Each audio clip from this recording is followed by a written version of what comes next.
Hello,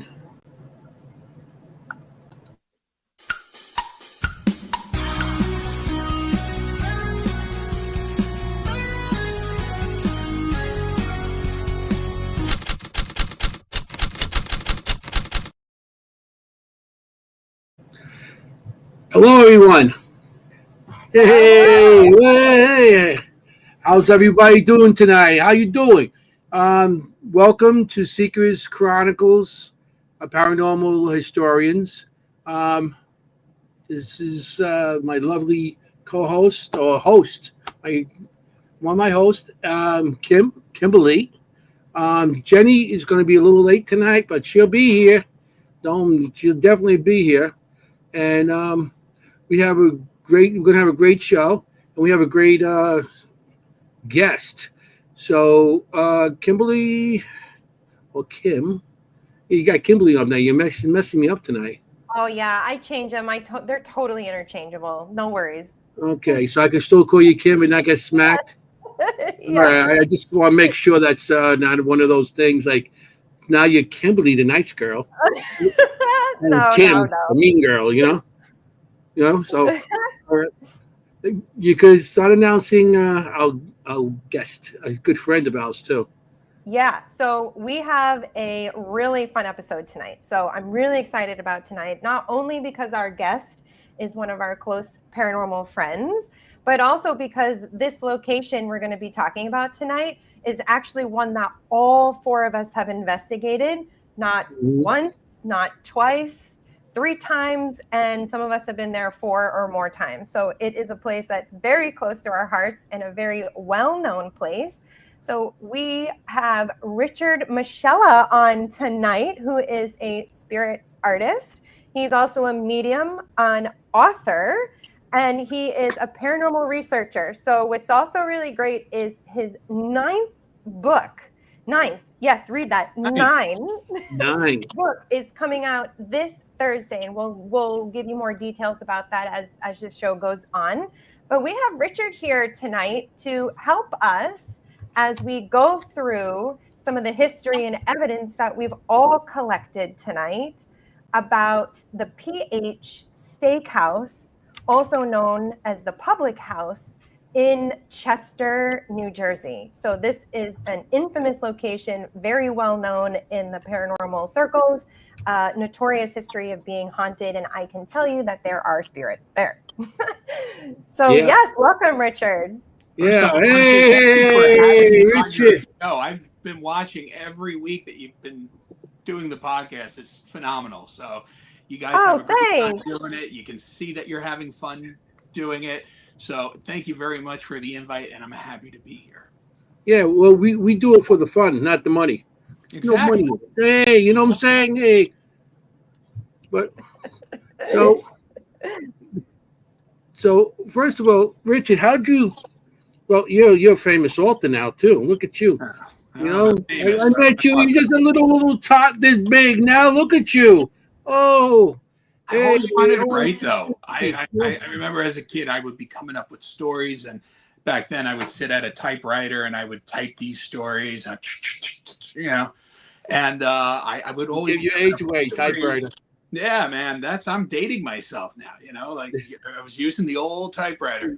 I would come up with stories. I would, watch the X-Files and watch documentaries on TV, and I would read about aliens and Sasquatch, and it would just blow my mind. So I always wanted to be an investigator, and it's something that I always carry close to me throughout school and young adulthood, and now I get to do it for a living, which is a dream come true. When you're living your dharma, right? And we're living our purpose, and we feel so good doing it. And you meet great people doing it, like yourself and Kim and our friends right here in the chat, Team Coco and Ron and Lord. I mean, it really does. It brings people that share that common goal with you, to make contact with the other side, to investigate the paranormal. So, it just like the doors just kind of open up, right? The doors just open up, and people that are meant to come in, and we get to do this. So. I can't read, so I have to use the auto books, which hey, no, but I sit there and I listen to the audio books too. So that not only you can read them, you got some books that could be read for you. That's even the better part. Beyond the phrase, phrase, sitting back with a cigar and a beer. Yeah, my publisher was like, would you like your books to go on Audible? And I'm like, definitely, because there's so many times that you're somewhere and you're selling your books or you're talking about your books, and people, they say, I'm in the car for over an hour and it's easier for me to listen. Yeah. So when you could put a book on Audible and it's 4 or 5 hours long, you could finish that in a few days drive to and from work, or you're on a vacation, you could burn through a book, So the Audible feature is incredible, where all my books now are on Audible. So even if you're not one to read a book, you can listen to it. So they're all there. Yeah, I mean, and the book is good. I mean, I like them. It's like it's pretty good. And I'm not much into books and stuff like that, but I get to hear yours, and hey, I thought it was great stories and everything. Well, Anthony, what you're missing out on is in the books, there's pictures too. So you don't have to read. There's also pictures. The books I like usually have pop-up pictures, Richard his books does not pop-up pictures. No. Paranormal book. That might Although be that something. could be cool. A children's paranormal. That could be fun. Where you hit like a button and then some Staticom plays with Ron and Lourdes. Yeah. There's like little colors, and it's like on each page there's like a button with a different color, and you have the pad on the bottom. You press the pad, and that voice comes up. Wait, I think we need to stop this podcast and copyright this idea. That's a great idea. We pressed it with when Ron that Yakko guy, Ron Yacobetti would say, "It's only consciousness." Yeah. Tower Paranormal goes, Richard, you need to create comics for the paranormal. Paranormal. Hey, Raul, that sounds like a good idea. Raul, that sounds like a good idea. 305 here. Hello, guys. That's John Armando from Florida. That's guys we were talking about before. Talking good about you. Don't worry about it. So we got a pretty nice group in the audience right now. So you're all good people. Yeah. I mean, it's always good to get people around you, especially what we do, that there's no drama. Yeah, the good people around you, there's no drama. You gotta remind yourself, like, we're all in this, not for each other. We're not in this for, fame or fortune, but we're in this field for, I hope a lot of people that are in this field are for spirit, giving spirit a voice, proving the continuity of life, right? Letting people know that, our consciousness survives the physical. When the physical body dies, that consciousness, that light that made that loved one who they were, transcends physical death. That's what mediumship does. That's what paranormal investigating does, is we find that evidence to show the public that there's consciousness that we are communicating with that's intelligent and still present. So that's why I'm doing this. And that's why I love working with people that don't have ego, that just work together for that common goal. And it's hard to kind of find that, because a lot of the time you get that look at me kind of thing. And it's not about me. It's not about you. It's about us being in the service for the spirit world, or for whatever we're looking for, whether if you're someone who's pursuing flying saucers or alien you're in the service of those witnesses that you're interviewing. You're in the service of the abductees that you're interviewing. You're in the service of the evidence that they are showing you that you need to comb through and either say it's real or if it's hoaxed. But that's what we're in the service of. It's not about, look at what I'm doing, I'm incredible. Yeah. Look at what we're doing as a collective, and what we're contributing to that collective. Yeah. And that's what the paranormal field is it's a huge collective. And if we just keep putting positive things forward, we keep pushing that along.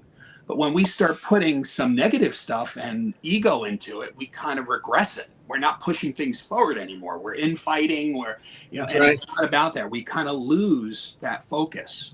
Yeah, that's the whole thing. If you put all that into it, all that negative stuff, you're not going to get much evidence. And if you do get evidence, it's usually negative evidence, you know. And that's why we go in with a positive attitude as much as we can.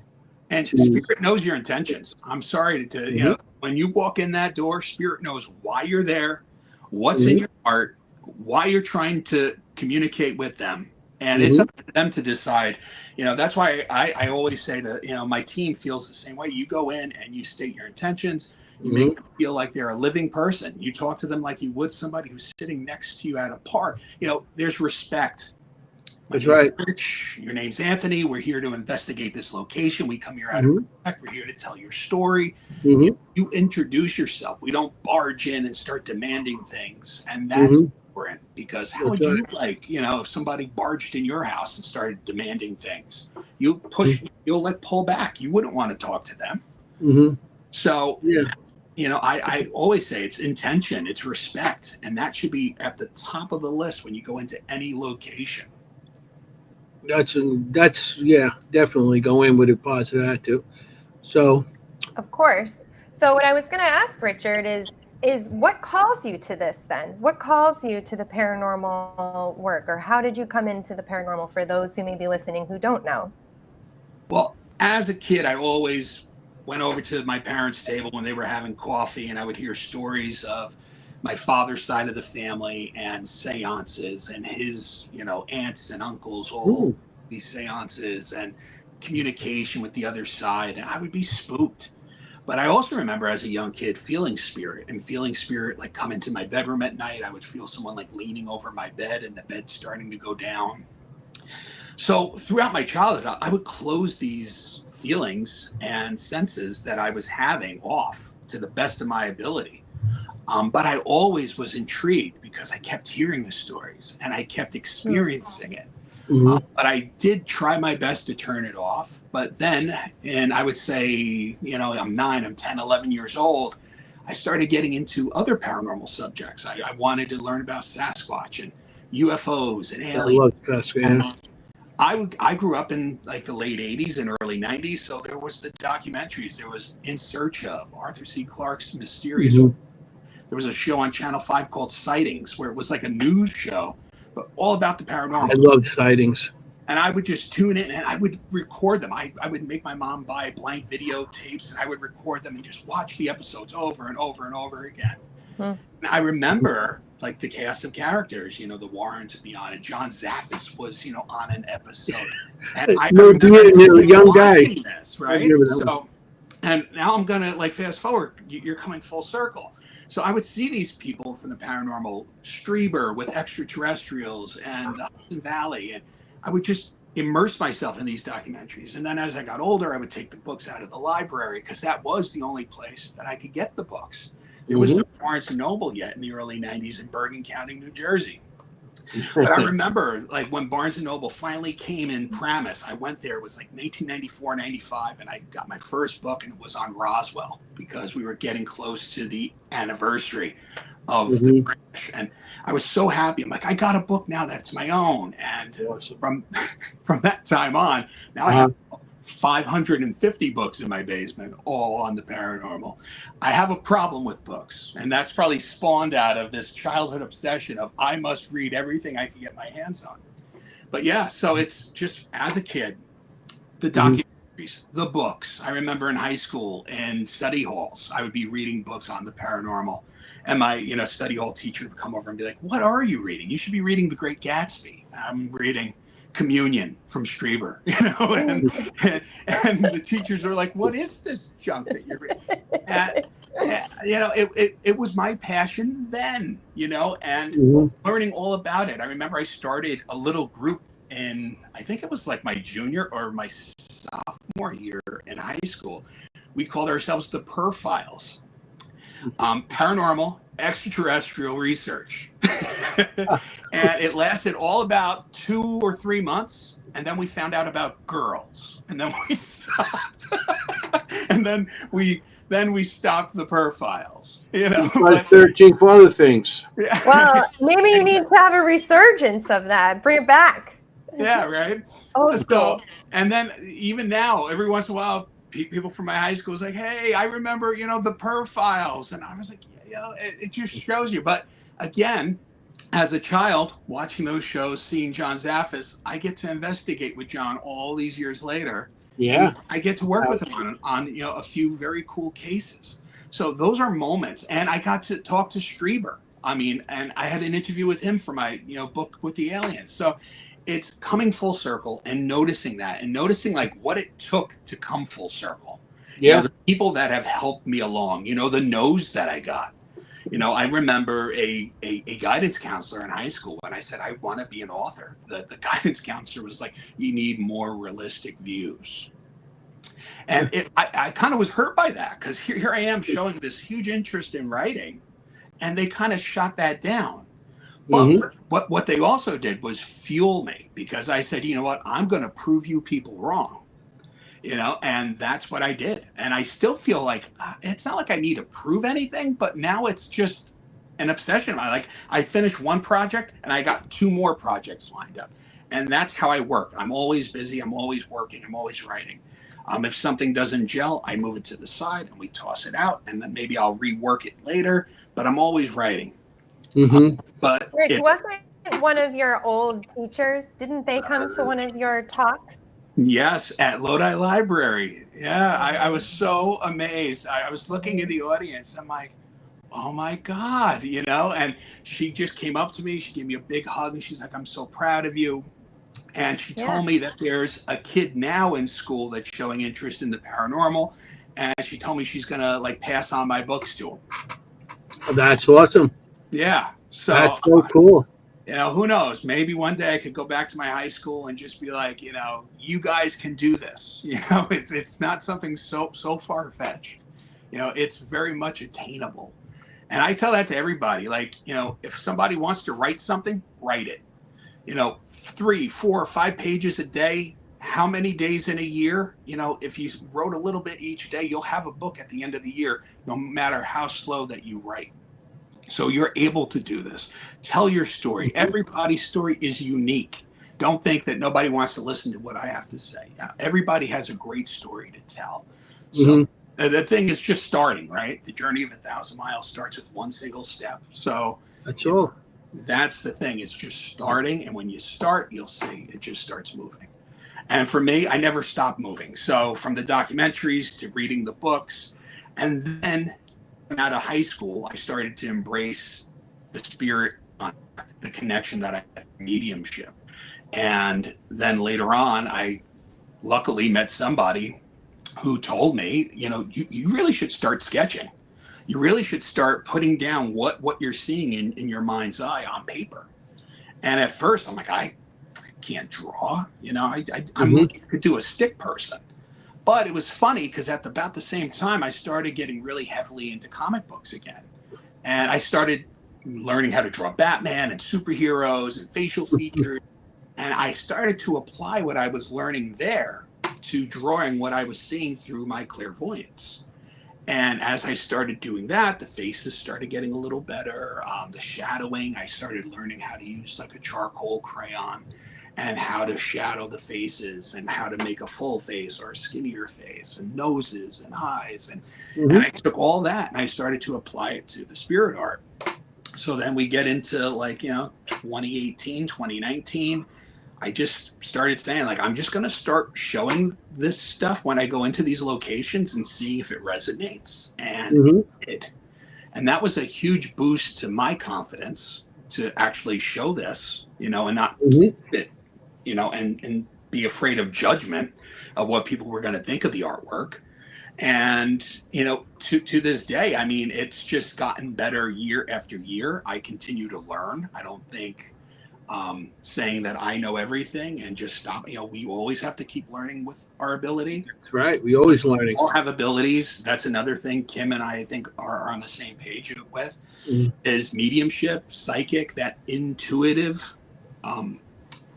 that intuitive knowing that we have. That is all an ability. We learn how to work it. We learn how to make it strong. We learn how to control it and turn it on and turn it off. It's just like you want to play an instrument. You want to play the drums. You got to dedicate yourself. You got to go there every day, pick up those drumsticks and work at it. The guitar, the same thing. Mediumship is the same thing. You got to learn meditation. You got to know energy. You got to learn how to quiet the monkey mind, how to learn symbolism. And all this comes into play. So now here I am, 42 years old in front of you. I'm still chasing the paranormal like I did as a kid, but I'm doing it with really cool people. I'm doing it with some of my heroes that I read their books. I saw them on those documentaries. I can talk to them. I can go on investigations with them. And that is like the dream coming true for me. Uh-huh. And if anything else ever happened, I mean, I am so happy with what I've done so far and who I've met, who I've worked with. I mean, all of you guys that I work with the Morris County events and private cases that we work on. I mean, it's just a pleasure. You know, we even feel that when we're all together, it's like the gang is complete. Like, and it's just a great feeling because I feel like just like a band, you know, I'm a Springsteen fan. I feel like we function like the E Street Band, right? Everybody has their niche. Like you do your thing, Kim does her thing, I do my thing. And when we play it together, you know, when we come together, you make beautiful music. And I think that's what happens. We have great investigations. We have great evidence. We have great camaraderie. I mean, and that's another thing where there's no ego and everyone's in it for spirit. And we present really great evidence. We capture some really good stuff. But it's just an honor to work with you guys and to live this life, you know, that I never thought that I would be able to do in the public eye, and writing the books and putting out documentaries. And now I'm teaching classes, which is another thing I never thought that would happen. But I feel like with the knowledge that I do have, why not start sharing it? Why not tell other people that you have this ability too? I mean, your pictures are great. I mean, and you're the one that got me actually to show my pictures. You're the one that started me off because you've been doing it a long time, Anthony, and I think it was about time that you started to show the world. It's like a different era for us when I was coming through. Stuff like that we weren't allowed to talk to. We were put down with. And then when I started doing my paranormal stuff and going out, I started my team in 96, you know, and it was like there's nobody with me at that time, and I would do everything by myself, and a lot of things went off by myself. So my drawings, I put stuff down that I seen and just had it down, and I didn't think about showing it to anybody because I didn't think anything of it until you started telling me. You said, "Why don't you bring it?" And then we did that show in the Ritz. Yeah, the Ritz Theater. That's really opened me up to it, and it's like people like, "Wow, that's cool," and you know, everybody seemed to like it, which I was. Really, you know, I never thought anybody would like it. So, you're the one that started me off on that. Now that's the thing I'm doing more than anything, is doing my drawings. And it feels good. Like you actually felt a shift where it's like I don't have to care what people think when I show my artwork. Like this is me. This is what I do. You have an ability. So why not share that? You know, why not share those impressions that you get when you walk into these places?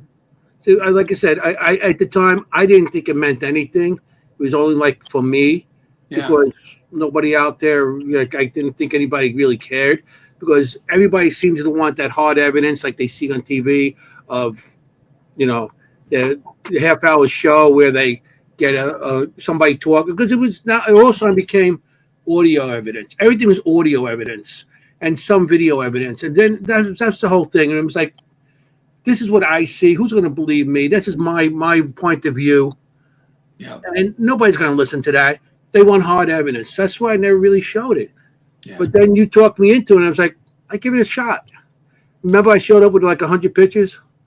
But I mean, it was breathtaking. I mean, we had you had them lined over the entire bar when the people walked in. They were all up on the railings, and it just caught their attention. I mean, it was like a life of sketching all in one room. I mean, some of those sketches go back years ago, and I'm so happy that you were finally able to share them with everybody. Hey, Jennie. Hi, Jennie. Welcome. Hi, everybody. Sorry about the technical difficulties, but you know how saved that you a goes. seat. Yeah, we saw you, and then we didn't. And then somebody said, I think it was Adam, said that the aliens took you. I know. It was so weird. Anyway, I made it back. Hi. Hi. Hi, Richard.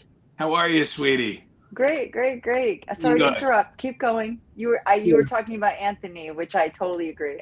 Oh, with his sketches, how much they're a treasure. I mean, it's just amazing. And you have a life of sketching that you just have all this piled up, and it's great that you can finally share that with people.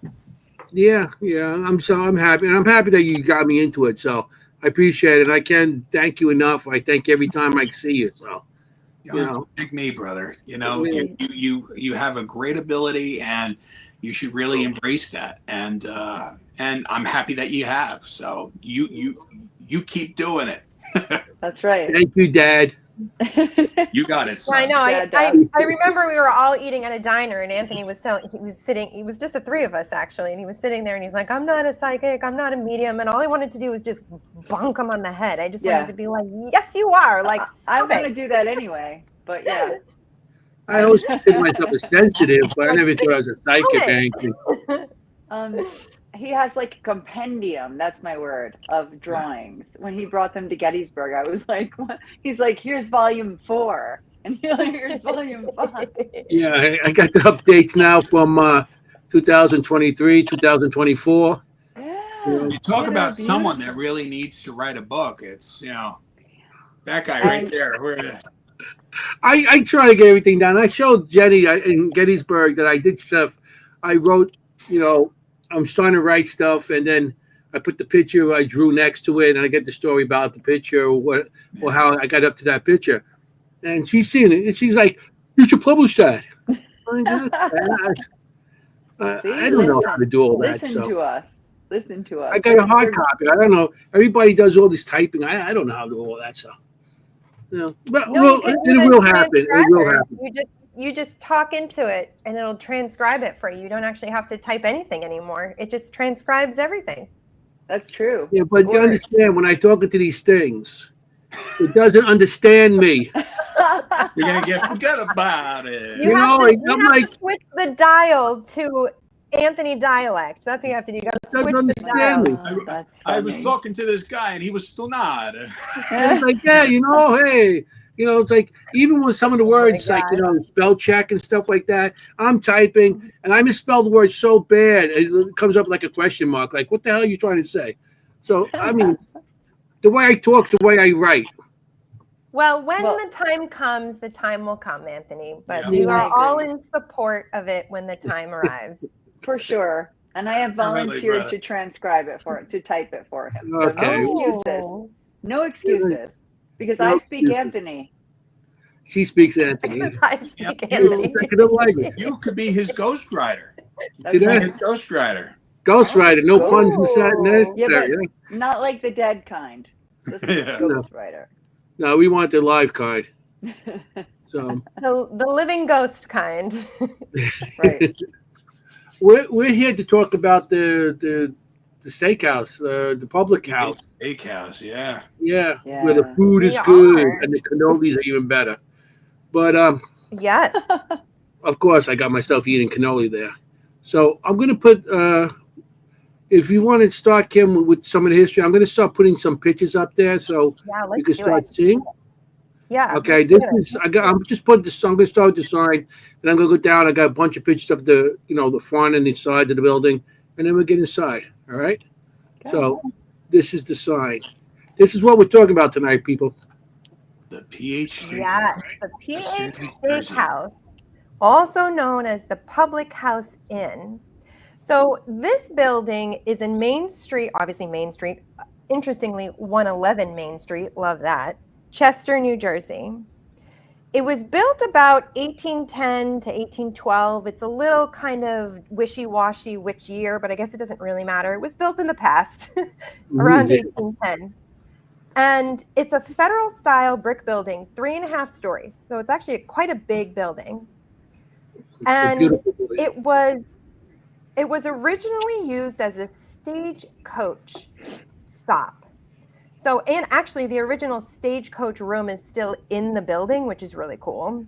So originally they had a lot of horses here. People come in, they would take the horses out, they might stay. So it was still an inn at that time, but it wasn't like an inn and restaurant. then at some point, it became a school.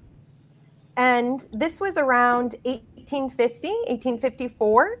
It became a school for like 500 to 800 students at the time, which is a huge amount of students, as you can imagine, in this one building. And the owners were the Rankin family. And we'll get to them because they're going to be important in the paranormal history of this location. So then after that, they sold it to the Budd family and it became a restaurant. So it became a restaurant and an inn at that time. And it definitely changed names, became like the Chester House, the old Chester House. And at that time, this would be like the 1870s to 1950s, that it was a really well-known inn and restaurant where there were 65 rooms. Now there's much less rooms now, but there were 65 rooms at one point of all different sizes. People were renting it. And there were miners who stayed there, diners, boarders, and travelers. So there was a lot of mining activity in the area, which will actually become important also for some of our investigation for this. And then eventually it went bankrupt. It got like kind of wishy-washy again. And then it opened back up in the 70s. And it's actually on the National Historic Record it's like a historic landmark from 1974. And today it's a delicious steakhouse where they embrace their paranormal history, which is really nice. A lot of locations don't. Mm-hmm. So they embrace their paranormal history, and there are beautiful rooms that you can stay in that have been renovated. So it's a really nice spot. And that's the history. Oh, nice. Yeah. You got to It's a love a great location location. that embraces the paranormal. Yes. Very active, too. Very Yeah. active. It's Right. it's an awesome location, and we think it's beautiful. I thought I went down like I'm used to these like old buildings with running water dripping and cold, and you go in there and you got the night vision camera to see. I walk into here, it's like holy shit, Yeah. And they fed us. So it was really nice. So Exactly. got Usually it's some- like, is there a bathroom here? Like there's going to be like a dirt floor or something like yeah, that. I know. It's like Right. you got to use the bushes. You know what I'm saying? No.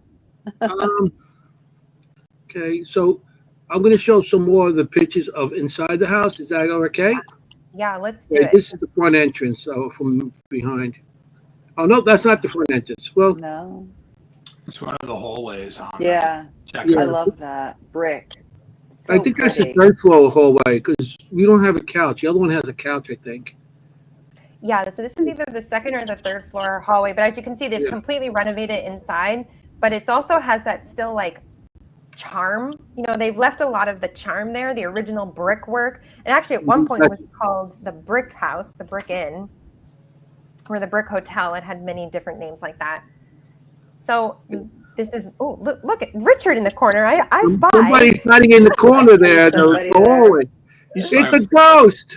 So yeah, this is the part where it's the old hotel. So this isn't the restaurant. I don't think we have any pictures of the restaurant, but we were really focusing on investigating the old hotel part.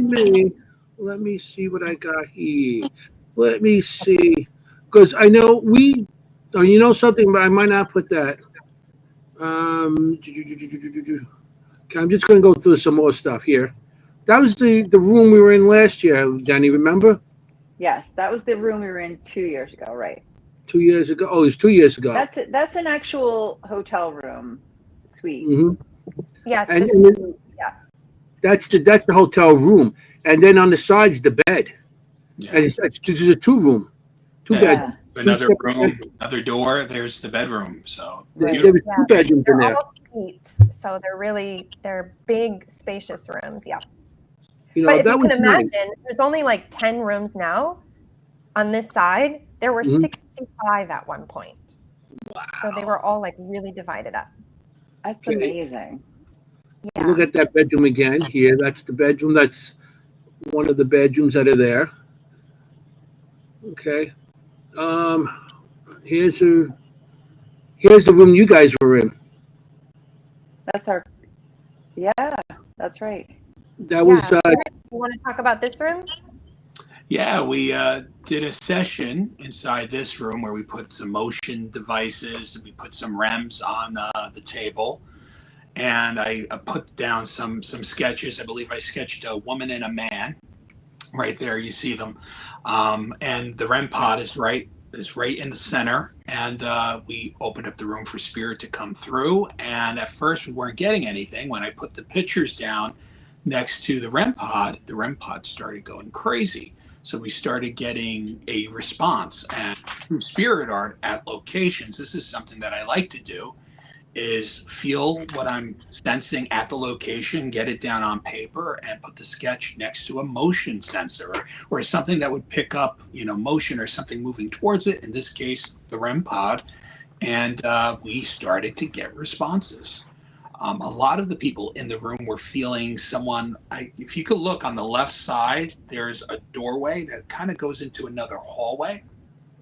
There was a hallway there where we felt somebody was peeking in and out of. And it was like a shadowy figure. And a lot of people felt that there also. But very interesting place. We were getting a lot of motion stuff. We were getting a lot of changes from temperature. It was an interesting room, and it was a great group. A lot of them were open to, experiencing, what was happening there. Yeah, the groups that go there are pretty good. Yeah, Seem to come and they come in and they join in and everything. it's important. Like, I want them to see what goes into a paranormal investigation, and that you don't get evidence. You don't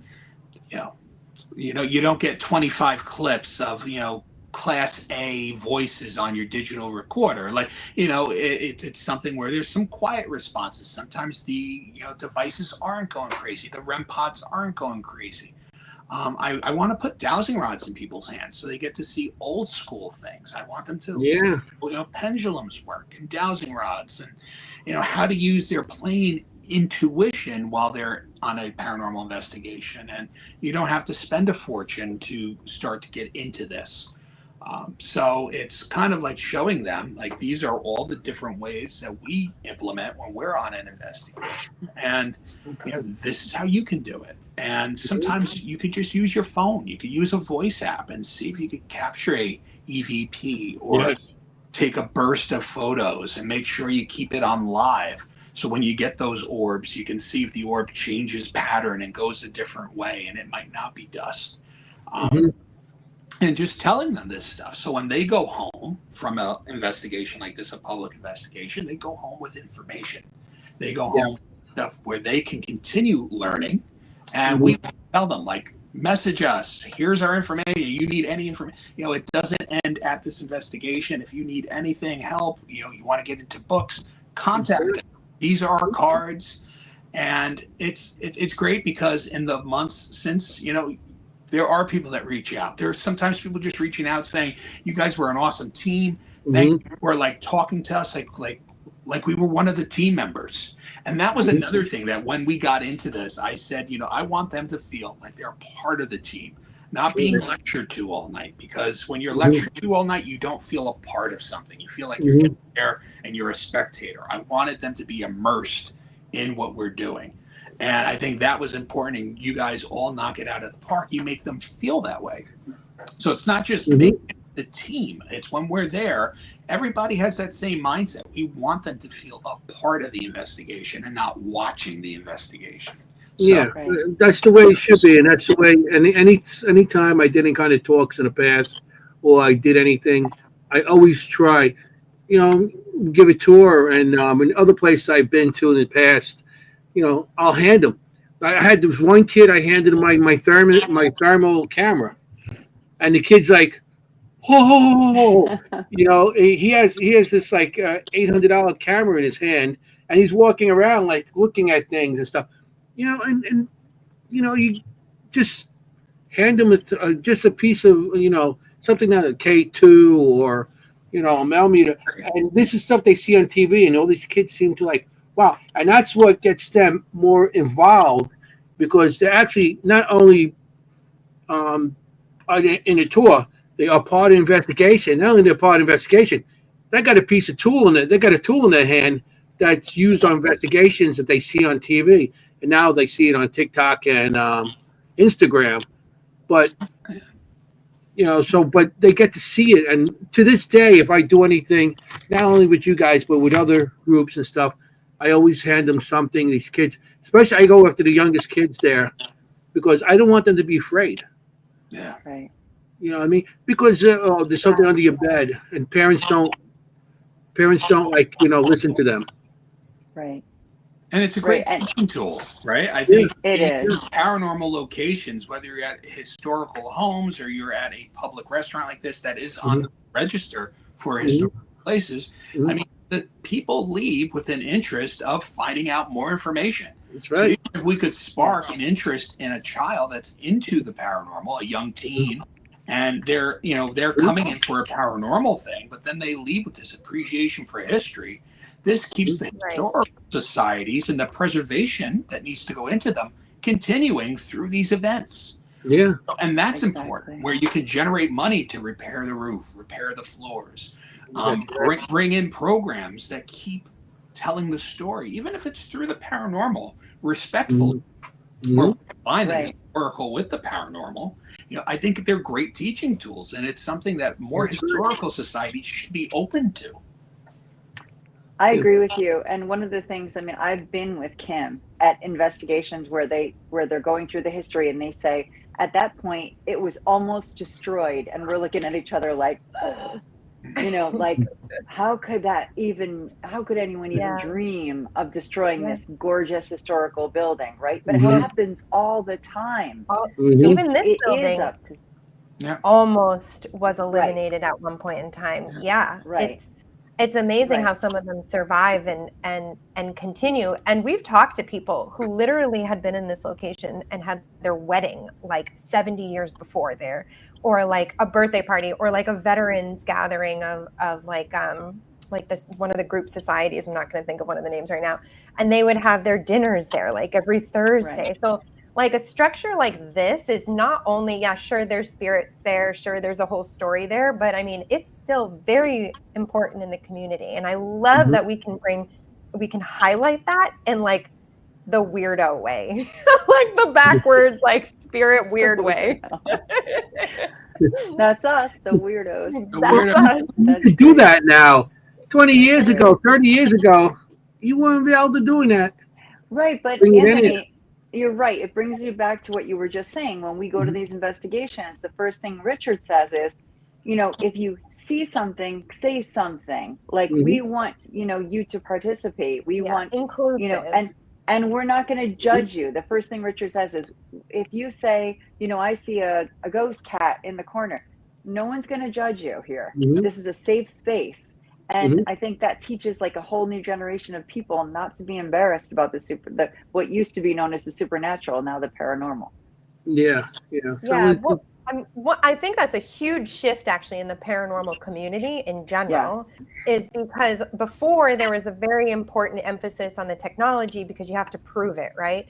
And now there's a shift into your experience and not negating your experience for your experience. Sure, if we can combine your experience with the tools and technology and the history, 10 times better, right?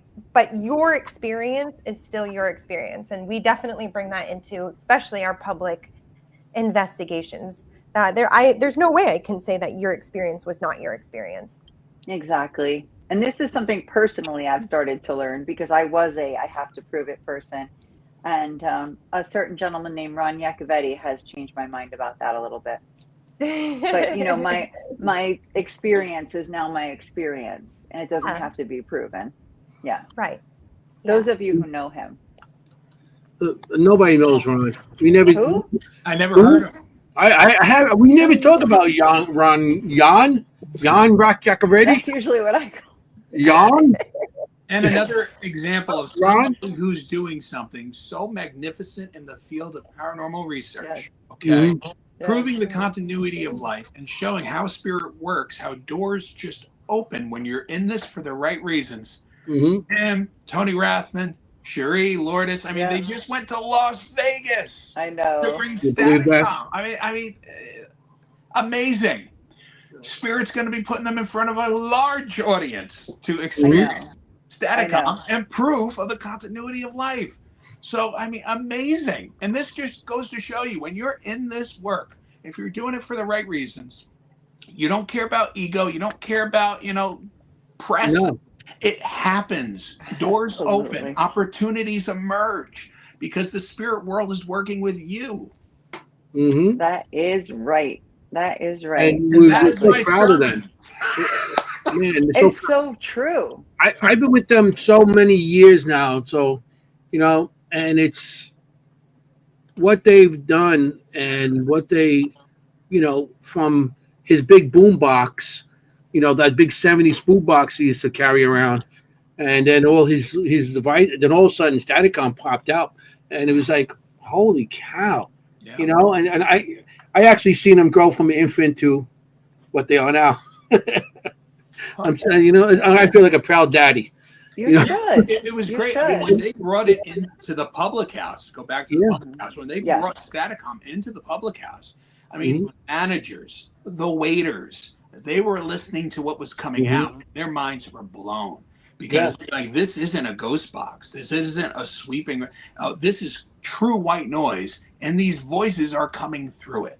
Right. And the managers were picking up things that were coming through. The staff were hearing things. The attendees were hearing names, their loved ones' names. So it wasn't even just stuff pertaining to public house. It was also their loved ones were coming through. Yeah. So again, this proves to us that our loved ones are truly only a thought away, and that consciousness is what links us. Like, we're there, we're listening to Staticom, and mom can come through. Dad can come through. It's not just spirits from the location. And that's it's mind-blowing to people.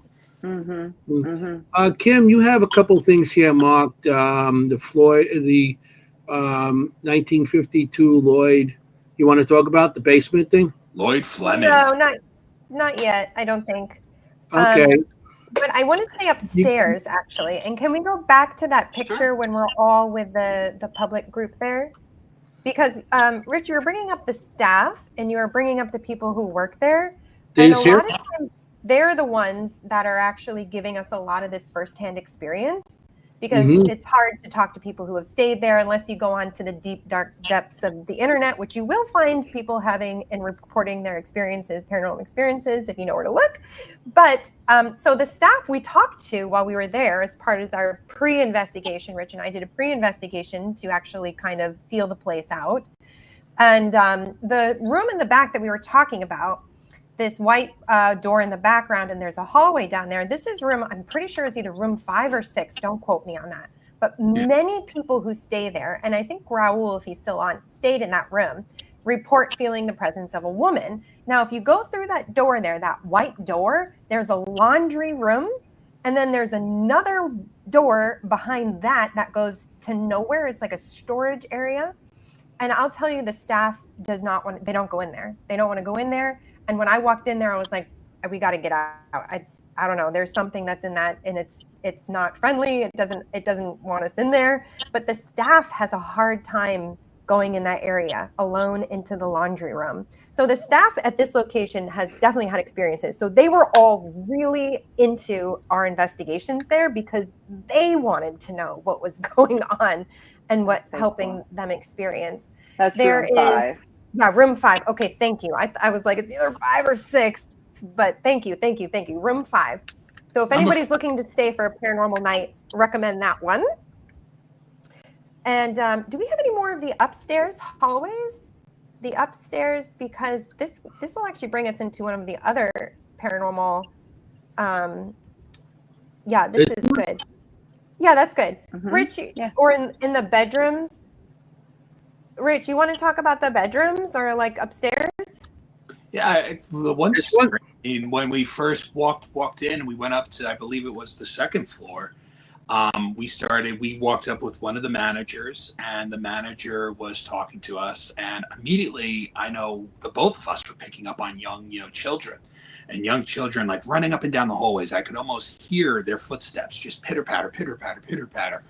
And I mentioned to the manager, I wanted to know if guests felt like they would put something down and then whatever they put down was moved, or they couldn't find their keys, and things would go missing. And I remember the manager was like, yes, it happens often here.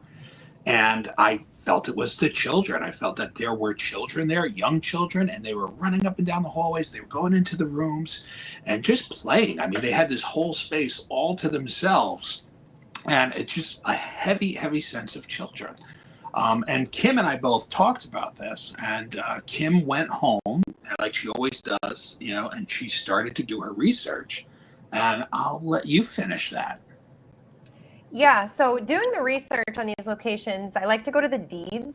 As fun as that may sound to everybody, it is quite entertaining. So I went to the deeds, and Anthony, you can pull up, it says Rankin Cemetery.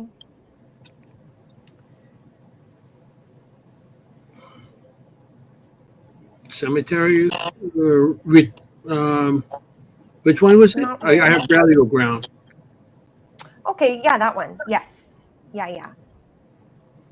Yeah, so I went back into the deeds, and as we were talking about the Rankin family, they bought this place, and it was a school for a little bit. And I also found out that the Rankins lost 3 of their young children while they were living on this property. Now, they were only there for 8 years, and they lost 3 children. One was 5, 3, and 2.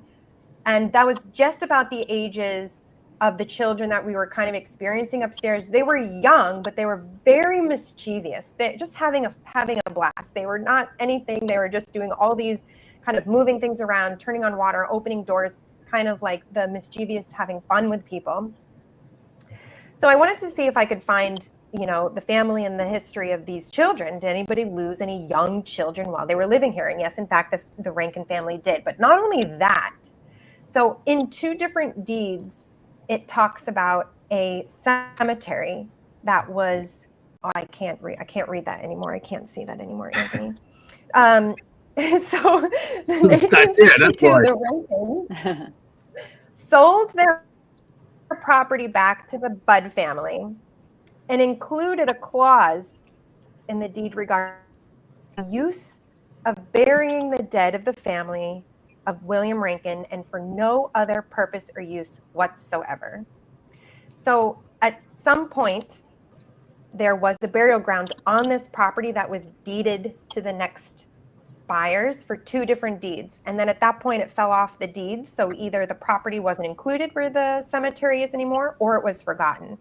Now, we don't know where the cemetery is. Nobody knows, not even the Chester Historical Society. They've looked for it also. Mm-hmm. So we believe that these 3 young children were buried on the property because they died there in this time frame. And we believe that these are the children that are causing mischief upstairs. They just want themselves to be known. I mean, just by telling the story that there are children there, they're buried there. I would almost wonder if we went back now, if we would still pick up on that extreme activity of the children on the second floor. Maybe it dissipated. Maybe they just wanted their story to be told. And I feel like this happens in a lot of locations where once you present the information, once you tell the story, once you convey what they're trying to get you to convey, sometimes it lessens the activity because then their presence is known, it's acknowledged. Sometimes put up a plaque on the wall that acknowledges something that's missing in the history. That services the spirit, that services, the spirit world. So well, in that back area, remember we were looking, we see we could find the graves, and we were just doing our little investigation, and we couldn't really find it. But it was weird because when we went for dinner, remember that's the first time we went there. I'm not talking about the last time because they actually fed us. But the first time we went there, we went out to a diner, then we came back.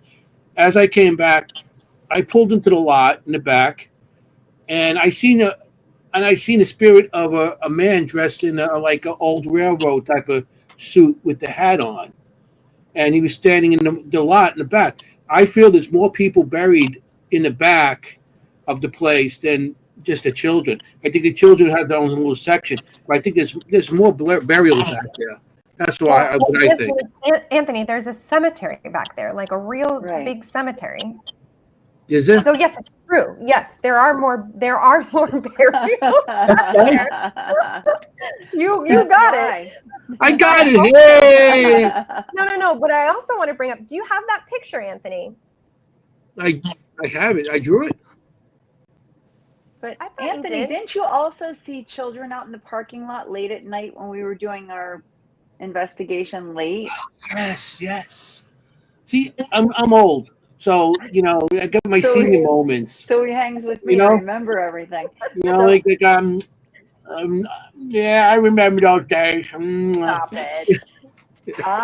Late at night, very late, after most people had left, but a few people stayed. Yes. Anthony was looking over my shoulder into the parking lot, and he said, "I see children out there." And I explained to him what you had said about the children's graves. And that's the first time. Yeah. Okay. I mean, it's as good. Now I got to get my pen out, my pencil. See, that's what happens. I think I see things, and I forget about it, and then all of a sudden, something happens and it just jolts my memory, and then it comes together. And then I draw it again. Again, I'm getting old here, so. Yeah, no. And I remember those days up the hill. And Carmela were saying, couldn't they do ground penetrating radar? I say that, I think, at every single investigation that we go to. Yeah, but that's very expensive. That's the whole thing. I was just going to say, I always act like they could just whip it out and use it, but it's and then a business like that might be like, okay, if you do find something, you're busting up our parking lot. Exactly. Yeah. Exactly. Yeah. But it's easy to think that way, because you want to find it. I mean, cadaver dogs is the best way to go. There you go. I did talk to the New Jersey Historical Cemeterian man. There's actually a phone number and a contact. No way. Yes. And because I was asking him, I wanted to know where would they be likely to be buried in this place. So I told him where it was, the location, because those two roads at the corners have been there forever. Those aren't new roads. So I said, it's right on the corner of two main roads. Where could they have buried them? And he actually said, typically they would do it near the road. And if it's not near the road, then it's way off wherever. And I thought that was really interesting. I didn't know that. I didn't know that they would have actually put it closer to the road in comparison to as far away from the road as you could. Huh. So maybe it's. Because we thought at the beginning that back by those trees in the back, by the road, but there was trees they kind of crossed those trees, and there's three of them. So I thought, and that's why also, I had a feeling there's something there. Back in those days, when a child or somebody died, they were buried and they put a tree on their grave. And the interesting part is three trees in a row back there that.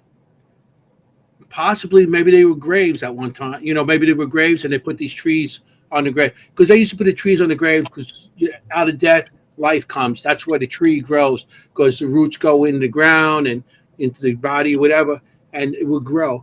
So that's what I think. Yeah, for them, it would have to have been 150-year-old trees. Those ones weren't old enough, but they could. So not all trees get that big, too. It's depending on the type of trees, too.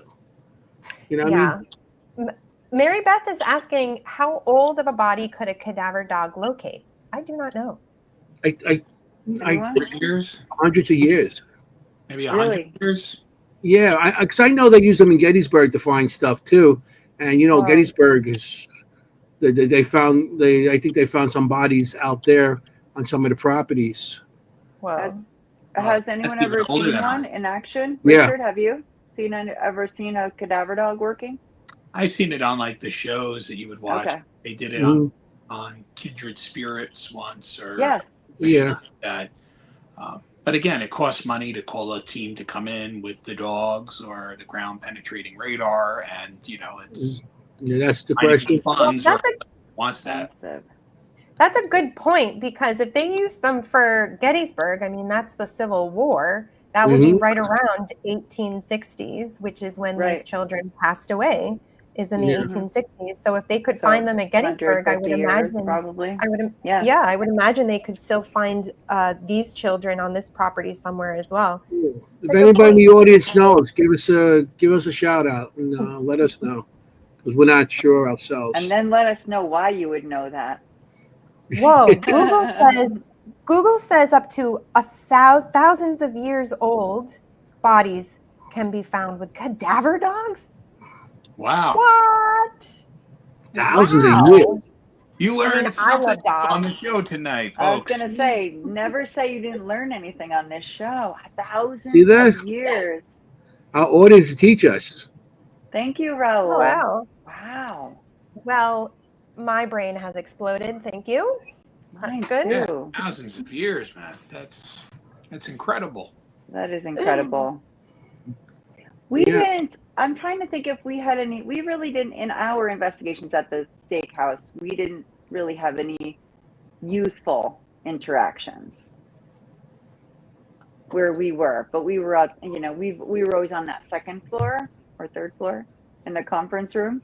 We were on the Or third in floor. that third floor. Oh, that's right. Yeah.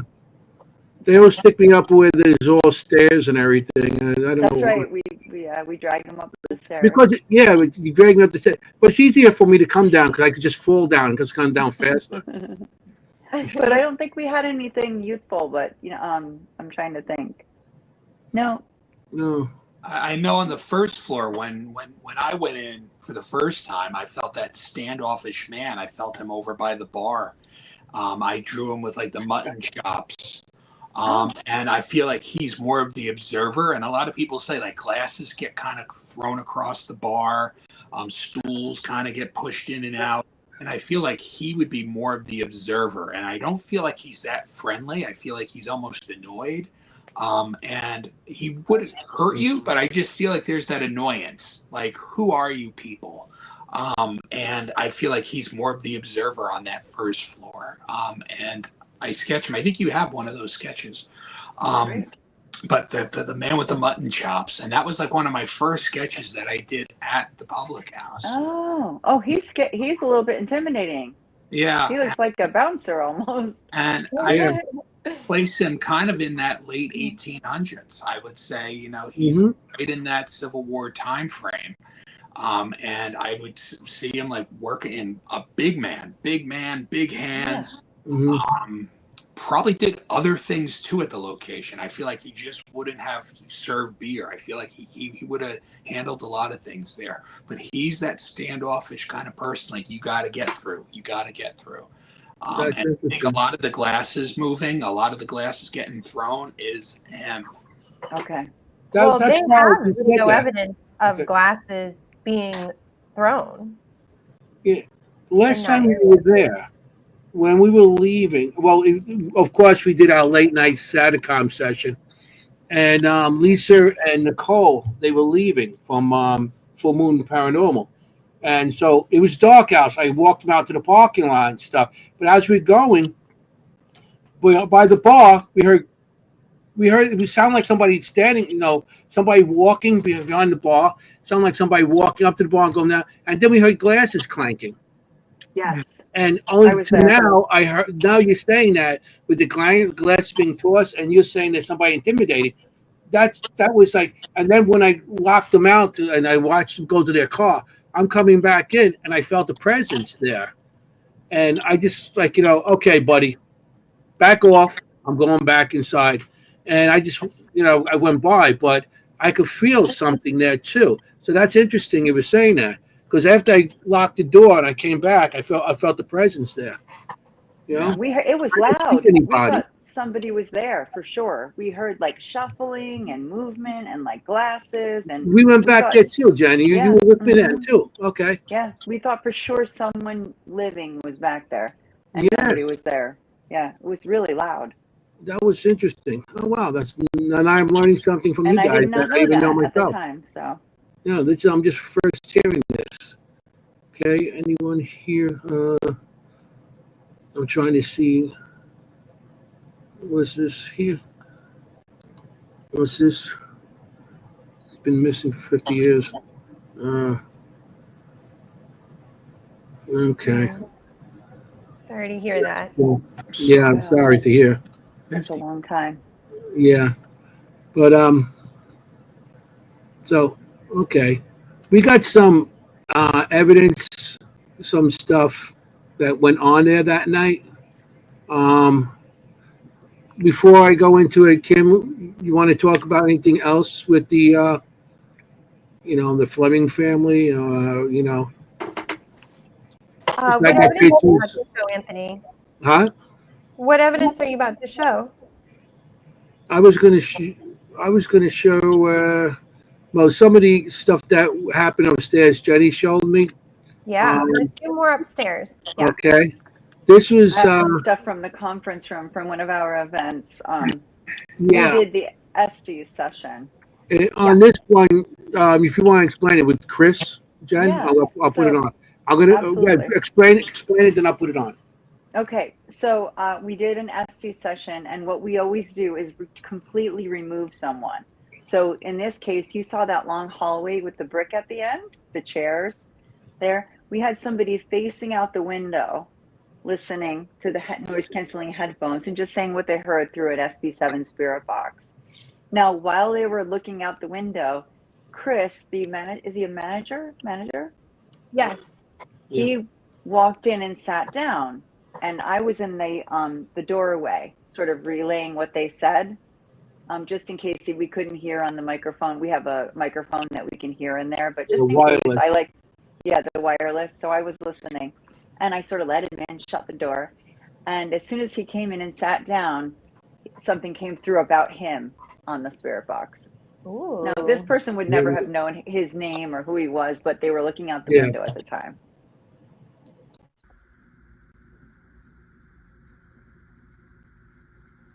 Chris? And the bell right away. Oh, which Chris? Wow. Is there a Chris here? Oh, Chris. The general manager. I know I couldn't see him. I didn't know. Her husband, Chris. You're both Chris's? Yes. Oh, Chris, how'd that feel? Chilling. It rained You so. were, I mean, he's here all the time. I know, I just didn't see him come in. I'm sorry. Wow, Chris. Oh, maybe that's what's coming. Chris. He's here. There it is. But Chris is here. There you are. but I love when the bell rings at the same time. It's Here too. Yeah. So he goes. That's great. The It dead was so bell, great. the Cocos. Locos. Yes, Yeah. he came in, he sat down, and the woman at the end goes, Chris? And he looks up, and then the bell goes ding. Chris Cesare said, "Did somebody call me?" Oh, it's so Hey, funny. Chris. And there were two Chris's in there, but and just before it said he's coming. Yeah, that's exactly. we called you, Chris. Yep. See that we played that one just for you, Chris. That's how we got you on. Hi, Chris. Chris is everywhere. What's up, it was man? so, Another just amazing before it- person in the field. Oh, Absolutely, we absolutely. love Chris. Great individual. When I first started getting out there and stuff, Chris was one of the first people that friended me, and we've been friends since. He's such a great guy. You know, I went to a lot of his stuff through the years. Yeah. So.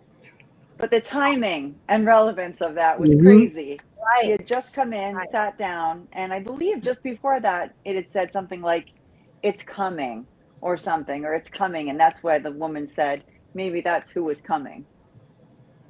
And then on the essays, because you said Chris, because you were relaying what you were hearing from the hallway. That was actually the woman saying Chris, not me. Oh, it sounded like you. Yeah. Now that was the You were woman with the relaying it headphones. anyway. That was So that was the on the woman the wireless. Yeah, who because was doing we the have the essay experiment wireless. saying Chris that she Right. heard on the Love Yeah, it. because we have the wireless box, the speaker on the that was in front of me, and she was on the hallway down the hall. So everything is wireless. So she doesn't know what's in the room. She can't Right. hear our questions. So she's on her own, and she said Chris, and it came through the speaker. It sounded like she was in the room, but it came through the speaker. And Right. this guy just walked in, So that was pretty interesting how that went. I think he became a believer really quickly if he wasn't Yeah. before. He did become a believer after You could that see him night. just He sat in shiver. all of our rooms and was like, "What?" A lot of those Um, attendees do at the end. They're like, "Wow, our mind is blown. The evidence is amazing." And Yeah, and we're not doing, there's no tricks when we're in these places. I mean, if spirit shows up, spirit shows up. And I'm going to tell you, each time at the public house, spirit has shown up. Yeah. And the staff, any of the staff you talk to always said something. We had that one waiter, remember, Jenny? Yeah. Yes. And he was coming in serving drinks because at the time they were serving drinks as we were doing our little investigation and stuff. And the guy come in, put the drink down, and run out. And I'm like, you can stick around. No. I'm out of here. no part. Yeah. You want no part of it. Put the drink down and ran out. It was so funny. He didn't even want to wait for the money. You know, that was People great. have that feeling though about the paranormal. Like it totally scares them. You know, the idea that you're communicating with something beyond the veil just is scary stuff for them. Yeah. Or, to be fair, he works there. Yeah, and he said, did say that he's seen enough stuff. I should have leaned into him and said, "Spirits around everyone and everything." Everywhere. He would have quit that day. You kidding? Okay. It's not just here, my friend. It's everywhere. You know. Oh, that's Don't scare the kids, Richard. Don't scare the kids, Rich. Yeah. I got one in here marked. Another one of yours, Jenny, the K2 with the bell. Oh, yeah. Okay, I'll play this one. Are the children in bed that we heard downstairs?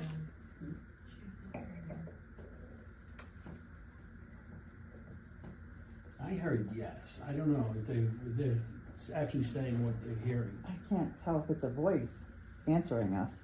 Are the children in bed? I don't know if it's being I think he's saying no. crap. Anybody ring that bell for us? What'd you get? My name. You got your name? My name never comes across anything. Your name is Carmela. And it spells it with 2 L's. What? No kidding. Yeah. Wow. And he got Anthony on this. Earlier, Well, we're the not just now. Sopranos. Yeah. And What are the chances? So Look we at my need to come K2 down. meter. Nobody's noticing it but me. No, I'm saying, nothing Yes, else. thank There you you. go. Someone else is Yeah. noticing it. Do you want us to move the K2 next to the? Yeah. So Well, yeah. that was the obelisk that you had in your hand, and Carmela as well. And on hers it said Carmela with 2 L's, and yours said Anthony. Mm-hmm. At the same time. Yeah. So the obelisk. That's another nice piece of tool that we use. You know. Right. So yeah, we got that. So we got more evidence here. I That just got. conference room was lit up, man. I mean, Carmela, what are the chances?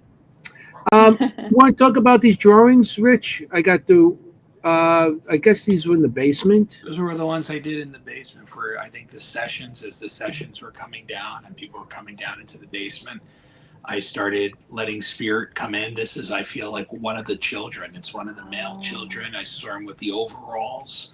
And again, just like with the arms out, like running and very much present. I feel like they had like the run of the place. I feel like they're all over. I just don't think they're in just one location. And again, it was a very quick sketch. Each session I think we did was like 35 minutes. So this was something I just showed them how spirit art happens, how I can connect with the spirit and get it down on that paper to convey the essence, what they wore, the way they looked, the way their hair was. And that is the sketch of one of the boys. And I think the other one is of a woman. I would place her again in that like 1970s like period. Again, I felt her very much in the place, not just in the basement. I felt that she was in multiple places, especially one of the rooms. I felt that there would be this female with the shoulder length hair, and she would be more of the person to come and like touch. I feel like she would be more of the inspector to kind of like make the bed, pull the spreads up, and she would be more in those rooms. But she wouldn't just stay there. I feel like she would be throughout. but her main thing was always like making sure everything was tidy. The bed sheets, definitely the bed sheets, the pillowcases, and that's where I feel like people might experience our tidying up. If you're in bed, I feel like you might feel our fussing with the sheets, with the comforter. So I wanted to get her down on paper. And again, like I said, these are quick sketches. They're happening within, 15, 20 minutes as I'm there. And I just wanted to demonstrate mediumship, spirit art, and how face appears, and that helps us with the investigation. Well, I'd like to go back to Richard, the other one, the 14, the kid. I had a question about that too. Go ahead, Jenny. Go ahead. Are you sure? Yeah. I noticed that you actually are capturing almost like not just, you really have an expression. Like this child looks happy. Yeah. Like this child looks, and that's what I love about your drawings. They're not just a likeness, but you really get the feeling of their emotion or their temperament. And that's conveyed through feeling. Like when I see the image, it's how I feel when I'm putting it down on paper. And I feel like that also conveys if they're sad, if they're happy. Sometimes if the person was just like a no expression kind of, I would just do like their mouth is pretty much a line, where they're not smiling, they're not frowning, but it's just seriousness. And I try to capture that. And for him, I don't feel like there's sadness there. I don't feel like, woe is me. I don't feel sad. I just feel like they enjoyed it. It's a place that they loved being in life and in death. I mean, their consciousness is what's linking them there. When they want to be there, they can be there. They can roam those hallways that they did as children. And especially when we go there and we want to communicate with them, it's, oh wow, there's people here and they want to hear from us. They have tools that we can use to communicate with. And that's what brings them there. I don't feel like these children are stuck in there. I don't feel like they're, in this purgatory of the public house. They're just stuck in these, walls. It's when we go there, we want to communicate with them, and that's our phone call to the other side. And it's up to them if they want to answer. And with the right intention and with the right, respect, they meet us halfway, and we can get the evidence. We can do what we do. We connect with our mediumship. We connect with our intuition. We connect psychically. That's what connects us, is that intention. And you can see here, I mean, I'm happy that people that they did not know how mediumship spirit art works, they saw it done right before them. A blank piece of paper becomes a child captured, with the essence, the facial, the outfit, and the story. Yeah. Well, what I wanted to bring up was that this looks like a working child to me, this looks like a working outfit. And I was curious, why did you darken the background on this one? You don't normally darken the background. Right. It was such a large piece of white paper. I wanted the image to pop off of the page for the people in the basement to see. But also, you point out a good thing. I wanted to kind of show like soot and like dirt. And again, I feel like you said, he might have maybe gotten dirty. He might have, helped with coal. Like there's something like that too. Where like the shoveling of coal, and the coal, the charcoal image pop. But also, you can see his cheeks. They're not clean cheeks either. There's some charcoal on the cheeks. So yeah, which I know that about you and your drawing, which is why I'm bringing this out, because it is actually historically relevant. So there were mines in the back of this building. There were multiple mines very close. And actually, they had many miners and working in the area, and miners did stay in this hotel. Well, they basically like rented out rooms. And it was common that children would work in the mines in the area, especially in Morris County. And also, interestingly, this is a fun fact, there was an explosion in the mine. Fun fact. Fun fact. Fun fact. Nobody got injured except a poor horse died. But anyway, I'm not Oh into no. that. But No, not the horses. I know, but it was so close to the building. This is where I want to get into this. I was so close to the building, was in the explosion, the back windows of the hotel actually were busted out. So that's how close the mines were in the back. Wow. Yeah, it blew out some windows. That's incredible. That's interesting. Now, and Richard, So does this child go around the whole hotel, or just did you see him in one? Because Todd Coco asked that the background seems like a brick wall. Is there a particular room that you feel like he stays in? I feel like they're all around that location. I think All of them, not they're just that woman. No, Okay. He's not just in that basement. He's not in that brick basement. He's not in, he's everywhere. But when we were down in that basement and I open up to them, it's the images that start coming in is the strongest one that I start to draw first. That's incredible. Boy, girl, and on that initial one, it was the bartender. That man at the bar who was that standoff man. Scary man. But they did use a lot of children also to shovel coal down the basements and stuff like that because there was no child law, and they would stick them down there because of their size and everything, they could get in smaller areas, and they shoveled coal, and of course in the mines they put them in mines to get into little areas and stuff. That's why children are used a lot. Rockaway Township here with the mining. I mean, if a father died, it was up to the oldest child to earn a living for the family. So the child would then have to resume the work that dad did. So if it was in the iron mines, that child is going down into the iron mines to earn a living for his family. And if they earn a living that way, then his second oldest brother will be going to join. So I mean, there were children that really weren't experienced as these adults that had to do mining, that had to go for the iron ore, and that's right. Hazardous conditions. Yeah. So That's no child labor laws. I mean, only imagine. How old do you think that child was? I would feel like around 11, 12. Okay. I was going to say 12. That's your drawing is so good. I was going to say 12 just from looking at it. So amazing. Todd and Camilla shared one of their TikTok things with us that happened to you, Richard, Lee, and Jenny when you came up and you took your picture. Remember that? Here we go. I'm going to play that. I want to thank them. Todd and Camilla, thank you very much for sharing. They're great people, and we love to have them around. You guys are awesome. This is so funny. 222. Here we go. Very funny.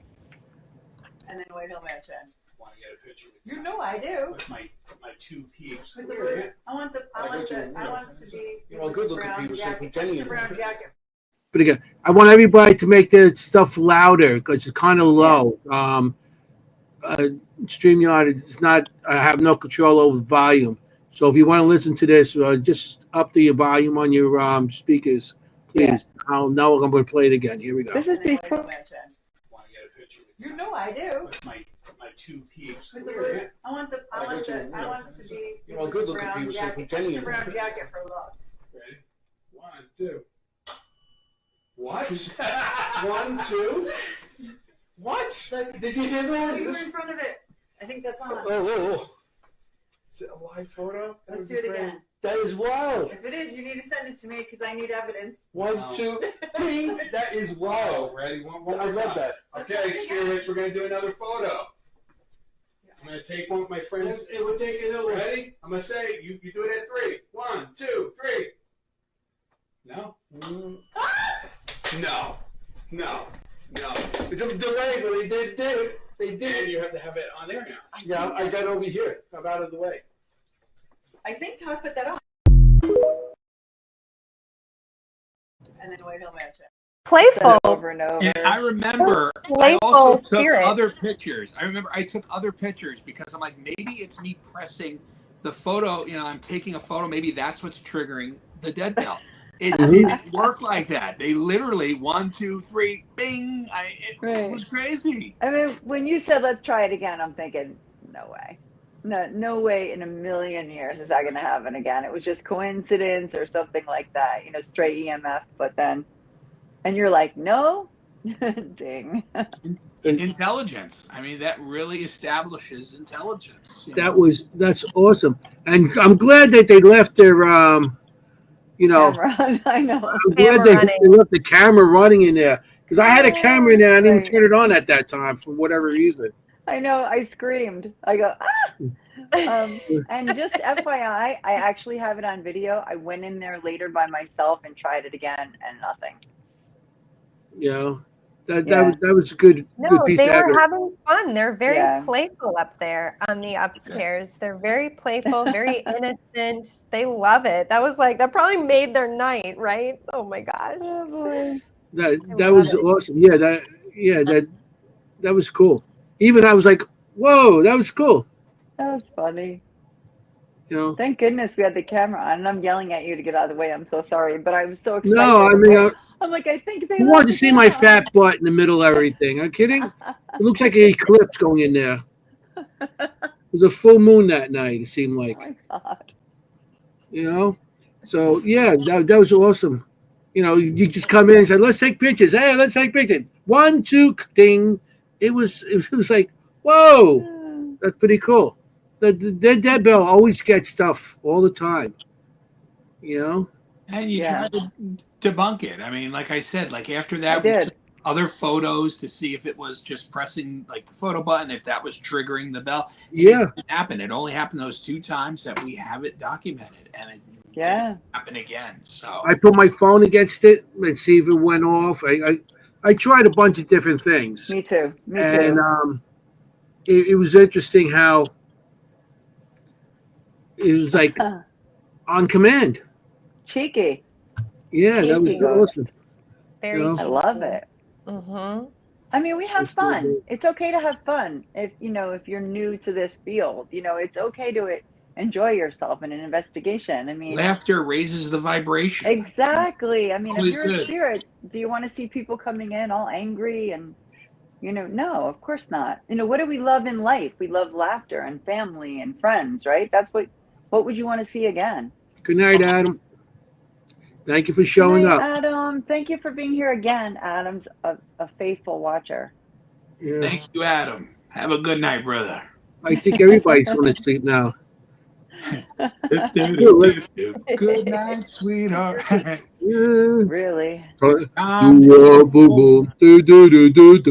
There we go. We could do a doo-wop band here. Doo-wop, yeah. You sing, Kim? What? Do you sing? Do I sing? She sings in her car. Yes, I do sing in my car a lot, Rich. I With do. the windows But closed. Thank that's you. not really where no singing. Yeah. But I would love to go back down to the basement of the Yes, house. let's. Because we're talking about these spirits that are free roaming and moving around, but I do feel like there is a gentleman down in the basement who does not move around, and he is pretty much just in the basement. And it was brought to our attention. Well, I walked down into the basement and I immediately felt this man's presence, middle-aged, and he wasn't very talkative. And he didn't want to tell me why he was down there. So when I communicate with spirit, I like to have a conversation. That's what ends up usually happening if they're intelligent or want to communicate. So I'm communicating with him, and he does not really want to tell me why he's down there. He doesn't really want to tell me. It's mystery. Why are you here, sir?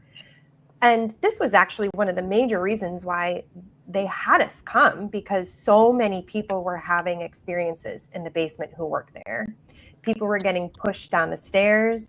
People were hitting a wall going up the stairs. People workers didn't want to go down into the basement. So I don't know if we have, you want to tell the story of one of the times you were down there, Rich?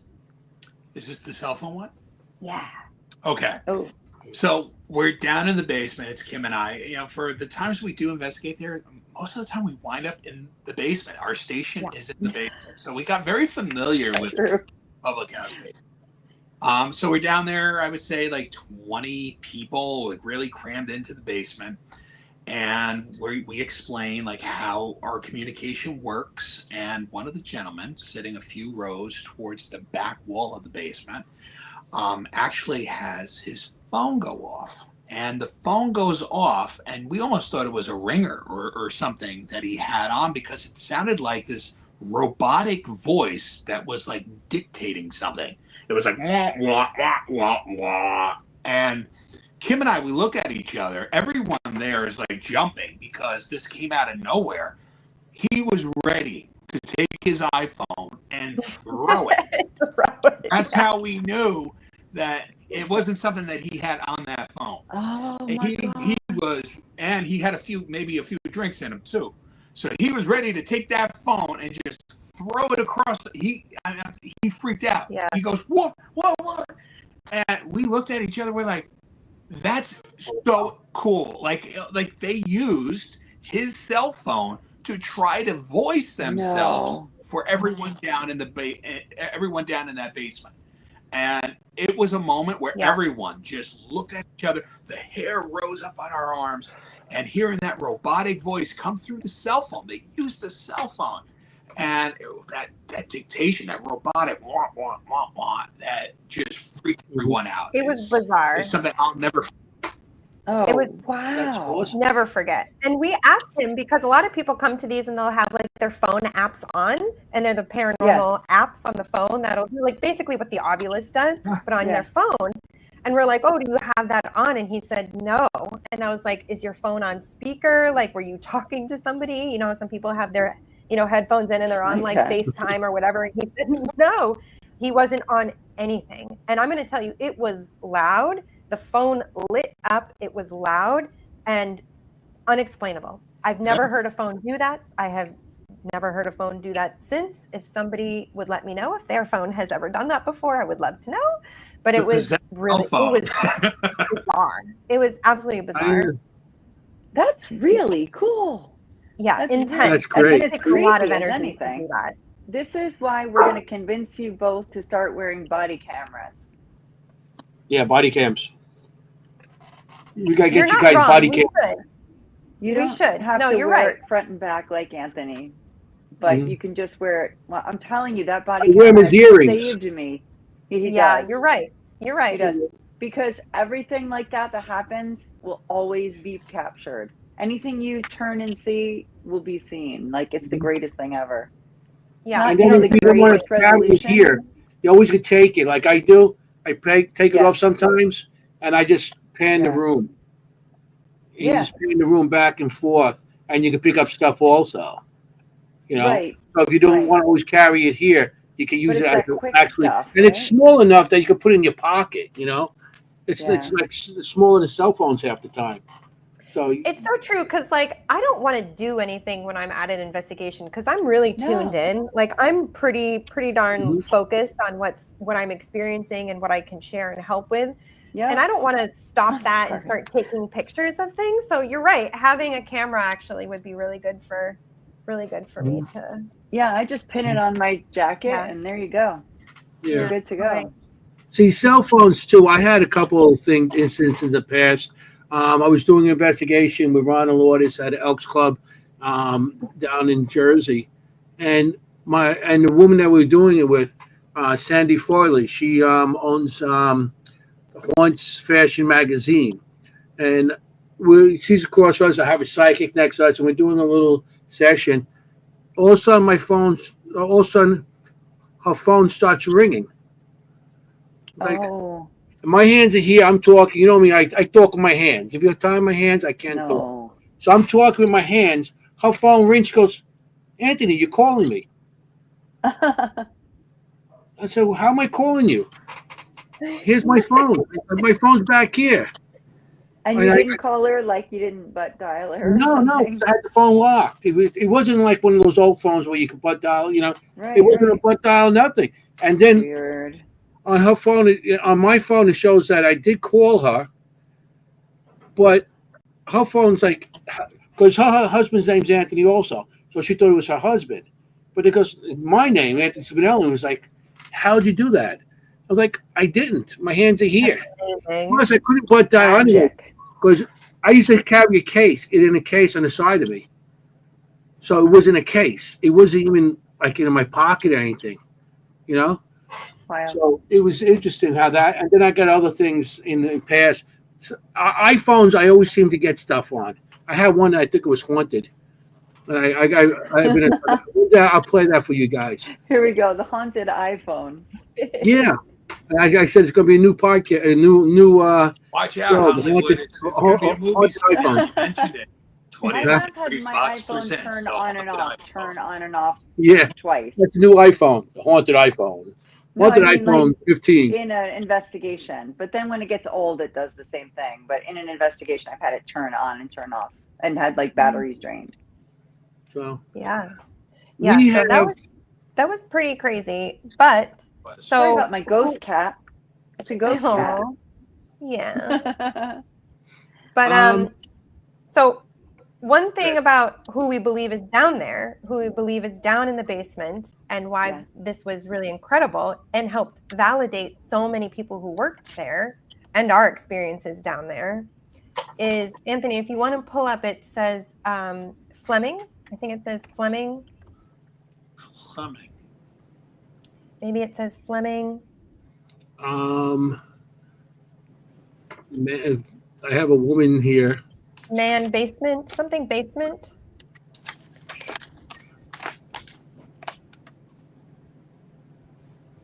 Oh my goodness, right enough. But I have a. It's a basement with the writing. It's Yeah, not a it's picture. it's an article, a newspaper article. Okay, all right. It's an article. Okay. Yeah. Here we go. Oh, we covered Richard. There we go. There you Yeah. go. So who we Where'd actually he go? believe is down in the basement is this man, the energy, the spirit of a man named Lloyd Fleming, who died in the basement of the public house in 1952. He actually was an owner of it, but at the time that they found him in the basement, he actually was not the owner, and it had been abandoned for a year. So they don't know why he went into the basement. As you can see here, this is the article about it. He died from a heart attack, of what they suspect, but he had been dead for several days.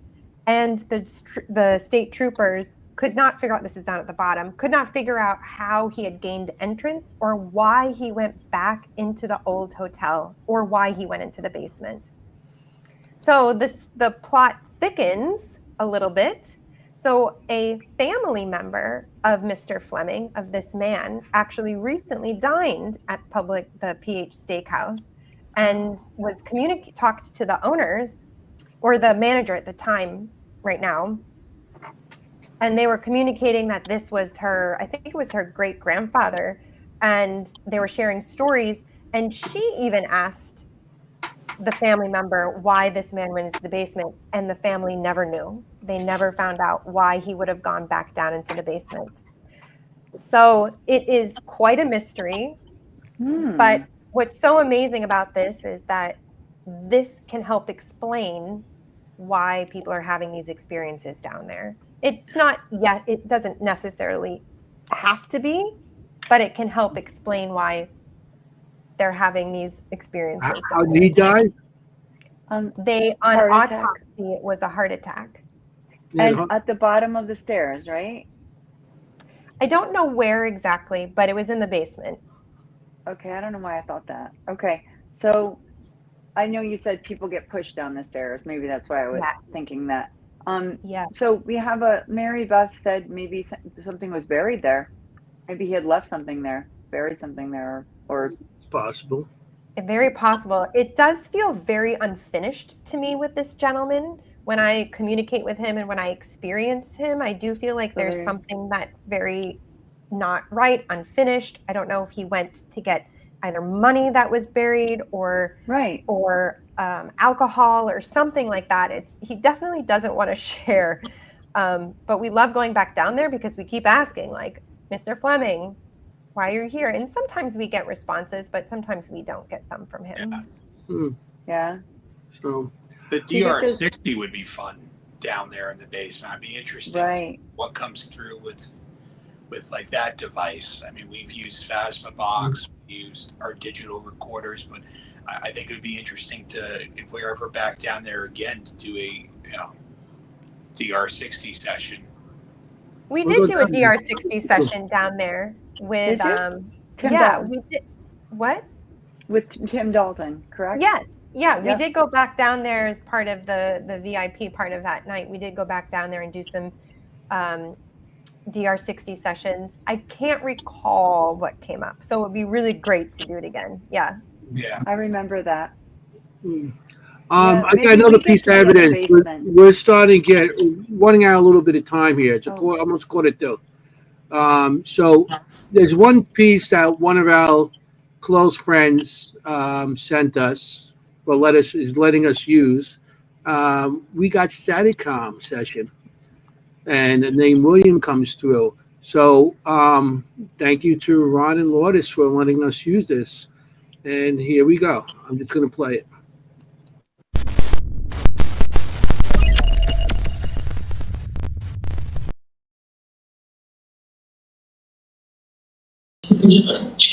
So if you're Jennie, who are you looking for?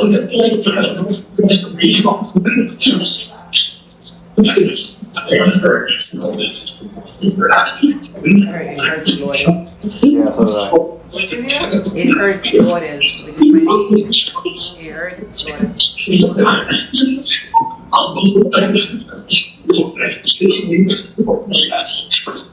are you here for, Jennie? Richard.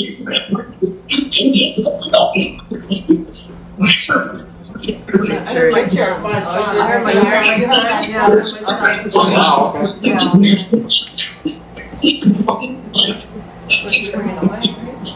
What is your son's name? Did you say William? Yes. Yes. I'm not sure. If you said William, please repeat it.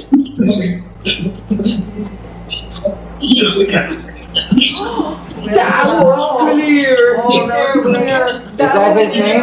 William, that was That's his clear. name, and he's out there.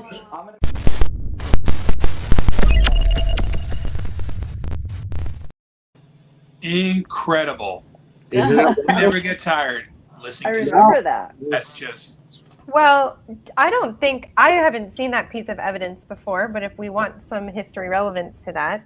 So William Rankin was the gentleman who bought the house, the location, and made it a school. His son is named William and is one of the children who died, is of the 3 children who are there. Wow. So this is why it's so amazing It's cool. because he would be trying to communicate with his son, William. And they call him Willie. Interesting. yeah, like Yeah. the nickname. Hey Willie, you know, That's like It was so cute. I love so that. clear and so repetitive. But didn't we not also have someone in the crowd who's had a family member come through? Do you remember that, There was a Richard? man in the crowd that did claim it, but it's possible that, Was that William? I mean, I'm not sure, because a lot of names came out, and that people Yeah. heard different things and stuff like that. And then of course when they go back, they listen in and they hear what it really said, because how many times we do Saticom, we hear something come up and everybody's like, oh, and then you listen back, it's like, oh no, this is what it really says. Yeah. But that's Right. an interesting session.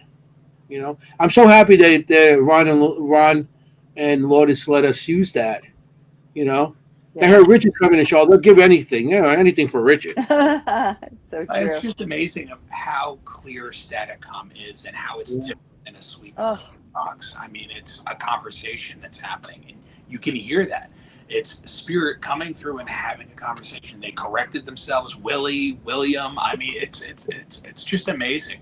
I can never get like I said, I can never get tired of listening to Staticom. I think we all could just sit there for hours on end and just it's a problem. It's kind of I was gonna say it's a problem at 3 a.m. when he's doing it on live Facebook, and my husband's like, "Who are you talking to?" I'm like, "Just quiet, listening to Staticom."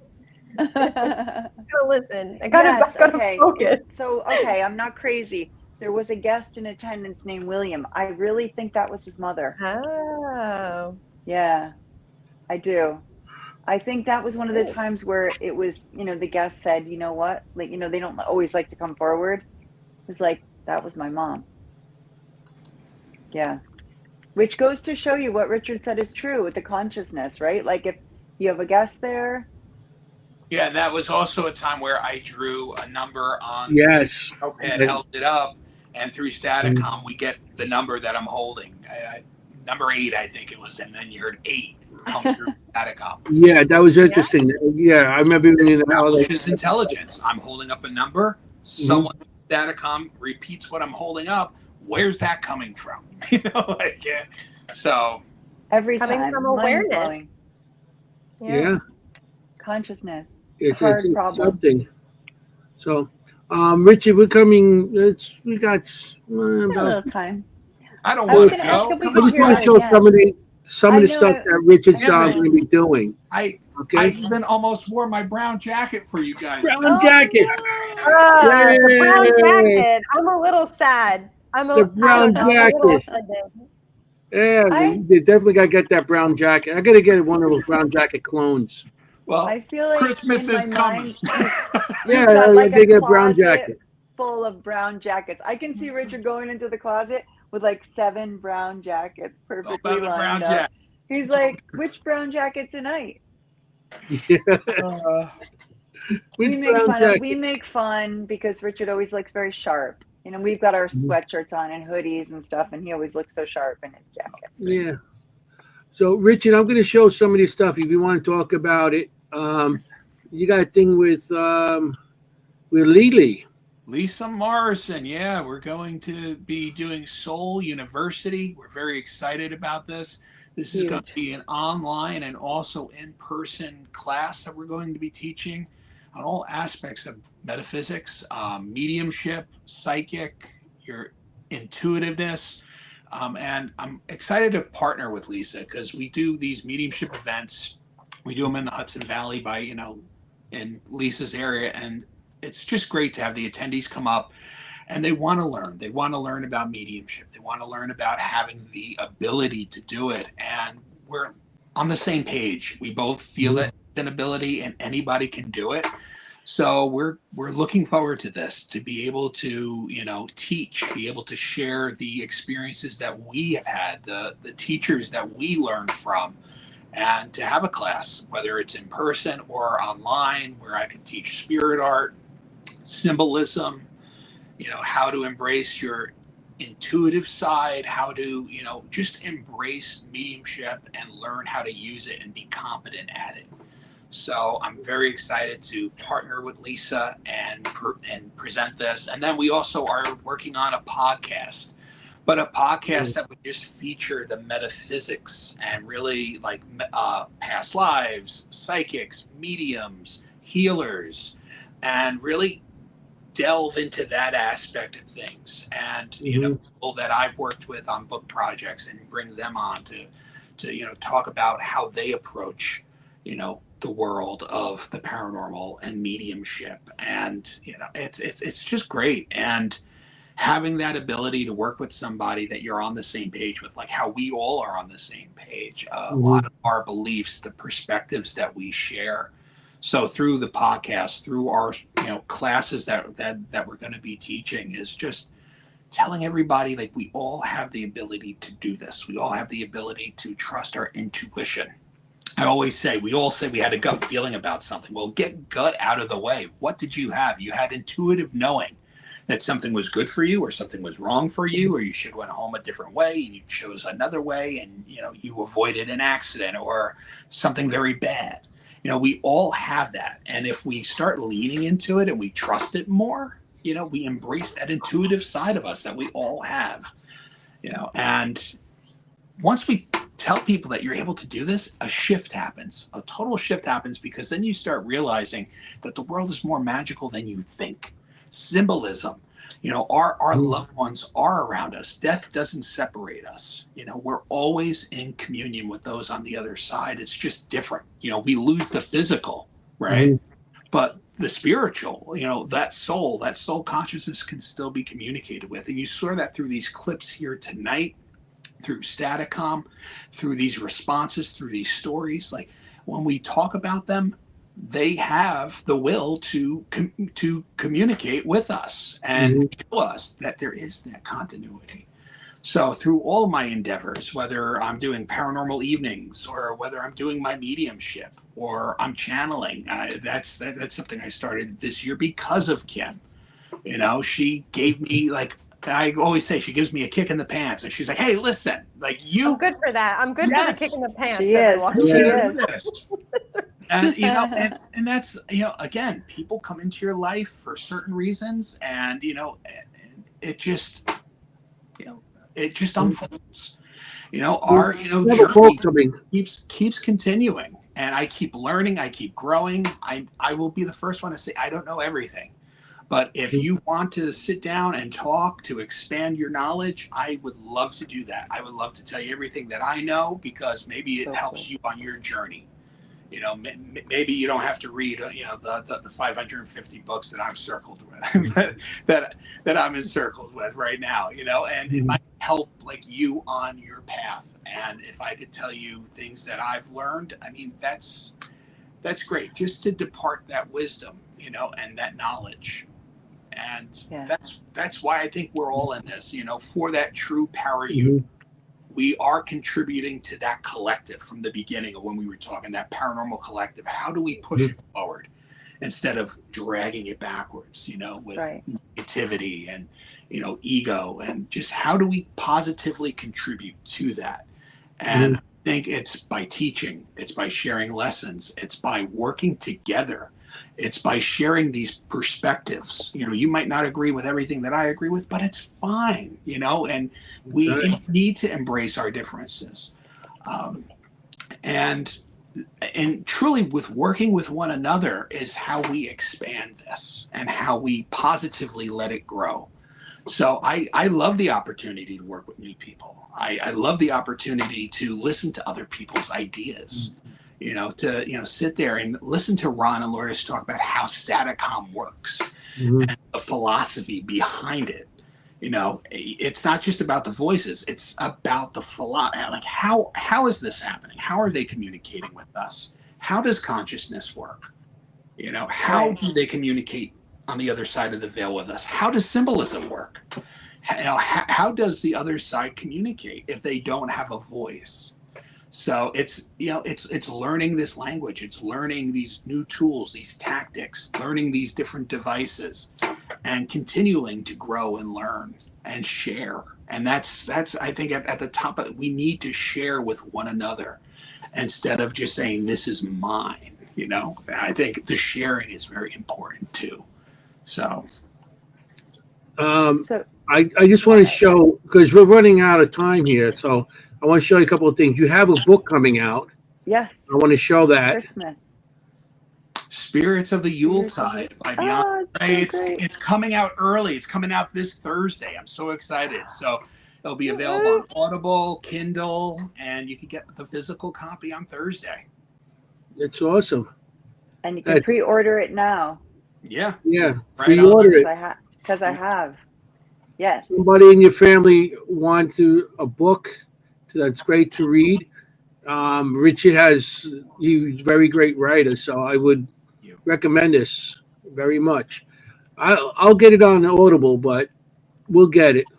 It's exciting for me to share these Yuletide stories, because the Yuletide is the darkest time of the year, and we also have Samhain and All Hallows Eve as being when the veil is thinnest.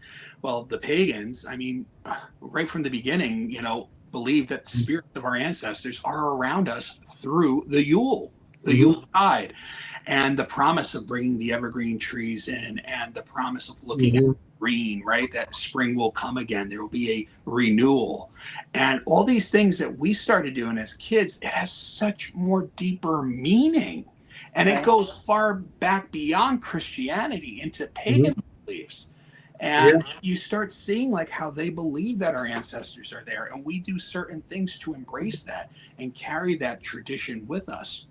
Because back then, we were hunkering down together to get through the roughest time of the year, the coldest time of the year, where people might not make it to spring because of the cold and the starvation. And it's really a scary time of year. And in the Victorian era, which I wrote about in the book, also is the telling of ghost stories. So we think of ghost stories, we think of Halloween, but in the Victorian era, ghost stories became part of our Christmas tradition. And in A Christmas Carol, Dickens truly embraced that. Yep. And you get the ghost of Christmas past, present, and future, and Jacob Marley. And it's just so interesting to me. So I interwoven that into my mediumship beliefs of the Yuletide. So it's a book that truly encapsulates everything about the Yule, and also our connection to those on the other side of the veil, especially during the Christmas season.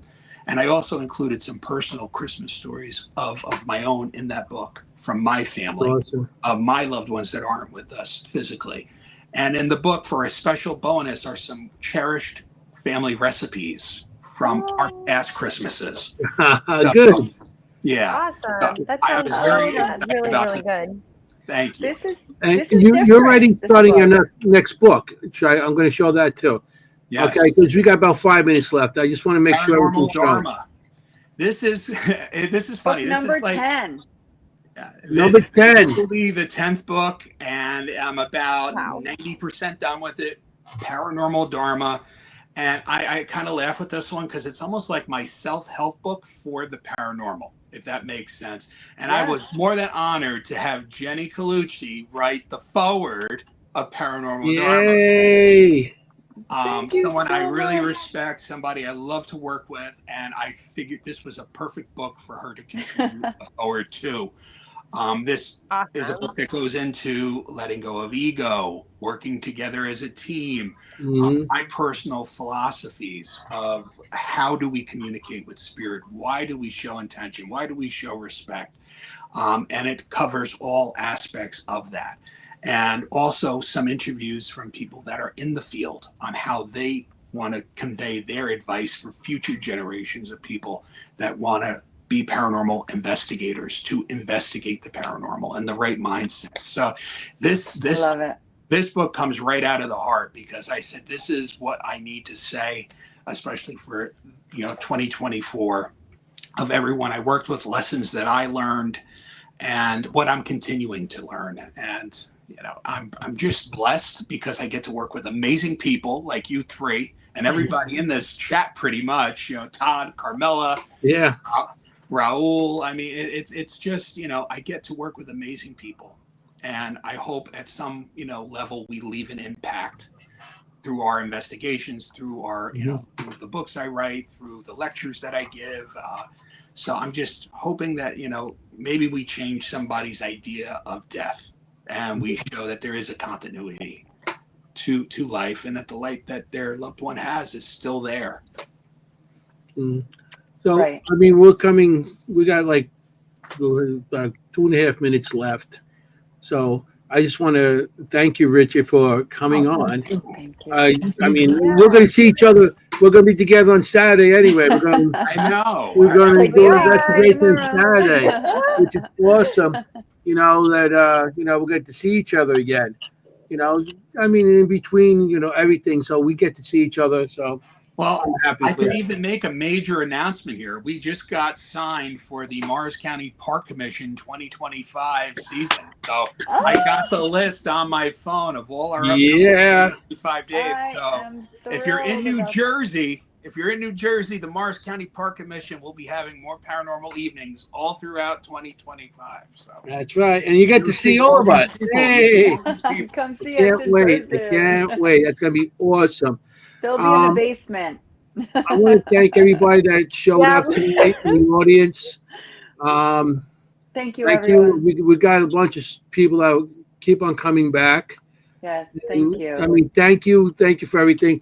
If you like the show, hit the like button. Hit like it 100 times. Just like it. Do something. I mean, I only see 3 likes. And okay. But just like us, and I want to say, thank you. We'll come find you.